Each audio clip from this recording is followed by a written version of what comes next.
তারা কিন্তু একটা নারীকেও মনোনয়ন দেয় না, একটা নারীকেও না। তাদের গোড়াই গলদ। তারা কিভাবে এটার ওইভাবে বাস্তবায়ন চায় আমি জানি না। নামটা থাকতে হয় নারী, বাট কাজ তো সব একই সাথেই কাজ করা হয়। আমি মনে করি তারা নারীদের সাথে একটা ব্লাফ দিয়েছে, প্রতারণা করেছে। আপনি নারীরা এই জুলাই বাস্তবায়নে নারীরাই কিন্তু অগ্রণী ভূমিকায় ছিল। আজকে কোথায় সেই নারীরা? খুঁজে পাওয়া যায় না। যাও বা আছে তাদেরকে সেইভাবে তারা মূল্যায়ন করছে না, যারা নারীদেরকে নিয়ে কাজ করেছে, যারা জুলাইয়ের চেতনার কথা বলে, যারা জুলাইকে আপনার সনদে এবং গণভোটের রায় বাস্তবায়িত করতে চায়।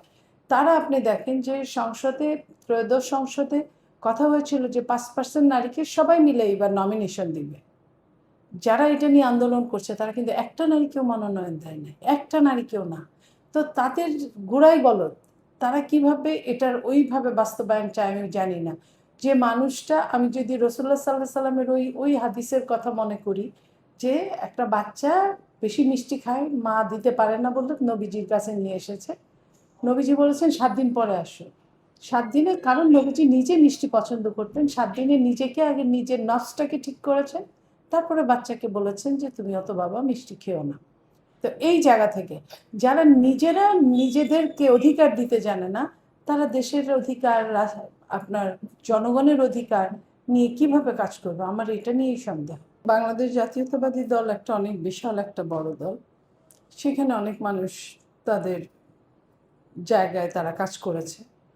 তো যারা যারা কাজ করেছে তারা, যারা ত্যাগী, যারা, যাদের অনেক শ্রম ঘাম আছে এই দলে, তাদের মধ্যে থেকে দল চুজ করবে।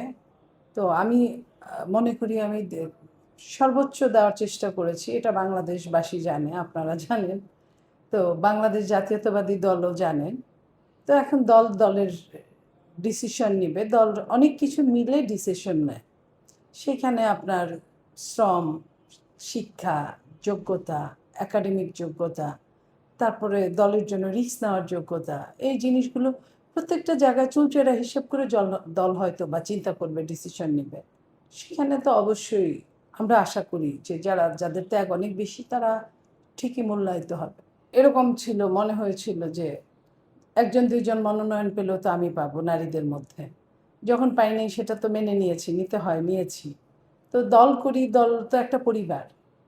আমার পরিবার যদি আমাকে ঠকায়, যদি মনে করে এটাই জিতানো হয়েছে, করবে, সেটা তার ব্যাপার। এটা নিয়ে এমন কিছু করব বলে তো মনে হয় না। আর এটা এমন না যে এটা না পেলেই জীবনটা অর্থহীন হয়ে যাবে। এখানে ব্যক্তিগত পরিকল্পনার কোনো জায়গা খুব একটা নাই, এই কারণে যে নারীরা যে কারণে সংরক্ষিতটা রাখা হয়েছিল, তখন নারীরা পশ্চাৎপদ ছিল বাংলাদেশে। এখন নারীরা কিন্তু যথাযোগ্য যোগ্যতা পর্যবসিত হয়েছে আমি মনে করি। কি শিক্ষায়, কি আপনার চাকরিতে, কি আপনার অন্যান্য অবদান, যেটা আপনার নেপোলিয়ান বনাপার্ট বলেছিলেন, আমাকে একটা শিক্ষিত মা দাও, আমি শিক্ষিত জাতি দিব। তো একটা শিক্ষিত জাতির জন্য নারীকে যতটুকু শিক্ষিত হতে হয়, যতটুকু যোগ্যতা রাখতে হয়, বাংলাদেশে নারীদের সেটা আছে। এখন যেটা, যে এইটাকে, এই নারীদেরকে আরও কিভাবে এগিয়ে নেওয়া যায়, আরও কিভাবে নারী তার যোগ্যতা থেকে হারিয়ে না যায়, এই কাজটাই নারী সংসদ সদস্যরা করবেন বলে আমি মনে করি। এবং বাংলাদেশের সব কিছু আপামর নারী পুরুষ মিলেই সব কিছু কাজ হয়, সেই কাজগুলো করবো। আমরা যেমন মিছিল মিটিং কোনোটাই তো আসলে পুরুষের সাথে আমরা বাদ দিইনি, কাজ করেছি।